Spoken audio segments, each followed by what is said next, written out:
Welcome. You're listening to John Highman from Commercial Real Estate Online. The website to contact us if you're visiting us for the first time. You can get lots of tips, tools and ideas for commercial real estate agents and brokers at our website, which is commercial-real-estate-training.com. If you join the online community there, you'll get emails from us each week with templates, ideas and some tips relating to commercial real estate sales, leasing and property management. So let's go back to the topic for today, and most particularly I want to talk about franchise tenant leasing opportunities. Without a doubt, franchise tenants are a good opportunity for commercial real estate brokers and agents from a leasing perspective. Certainly there are extra commissions you can gain from repeat business, and the recurring business over time can be quite significant. So without a doubt there's lots of business there. That being said, the brokers and agents really do need to understand what those franchise tenants require within the premises and also the essential locational factors of the property. So understanding brings about many of these factors here, and I'll talk to you now about those factors. So number one, the size of the tenancy. In many respects, the size of the premises will influence the business and its availability to function. The tenant will have a standard size of premises required to be occupied. Below a certain space allowance, they will not be able to operate successfully to their business model that is part of the franchise business operation. So you really do need to understand the size of the tenancy required by the standard business operation of that franchise group. Number two, the configuration of the tenancy. The internal space will need to offer versatility in business trading. If the tenancy contains an existing fit-out, that may need to be removed by the landlord prior to any lease being negotiated or completed.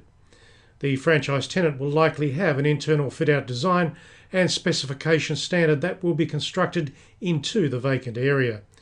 The internal space appearance will need to be the same as that which appears in other locations within and for that franchise brand.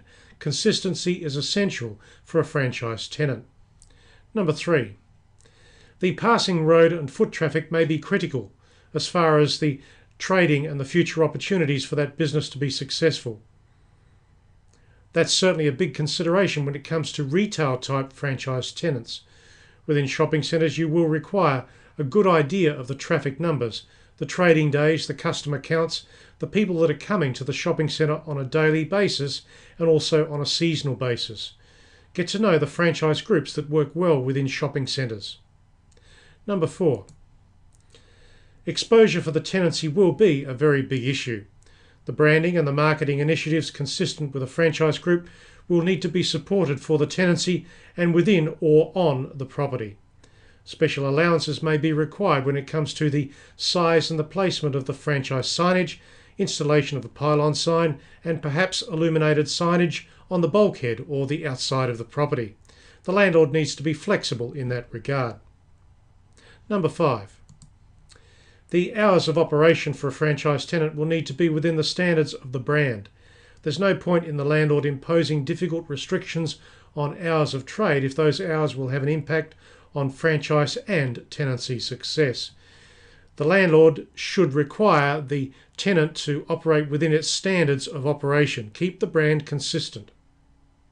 Number six, lease terms and option periods will be matched to the franchise agreement between the franchisee and the franchisor. In considering a lease for the franchise tenant, it is necessary to match the lease to the duration of the franchise agreement.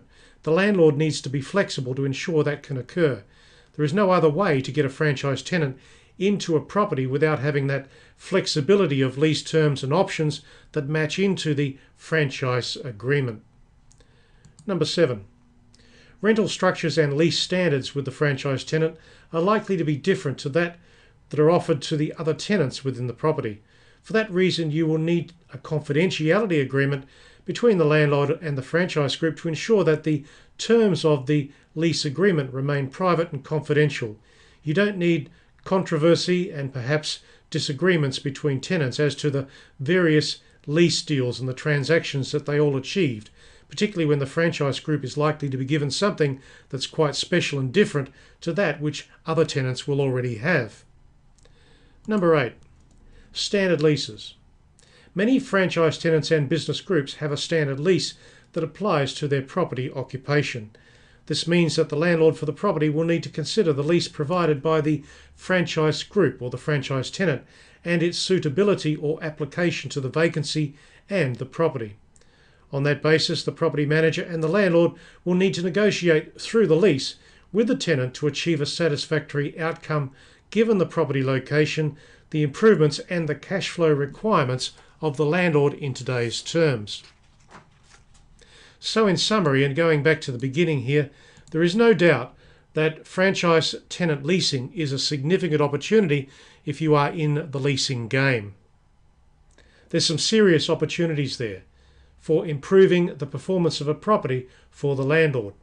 Franchise tenants are an established and a proven brand and a business model. They can bring stability to a property as well as the rental structure over time. So that's the end of this topic. I hope it's given you a few ideas. As I said, the website to contact us is commercial-realestate-training.com. At that website you can get lots of tips, tools and ideas regards commercial real estate in today's market.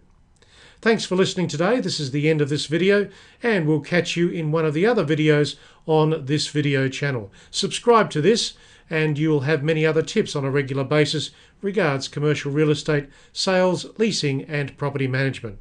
This is John Highman signing off for now. We'll catch you next time.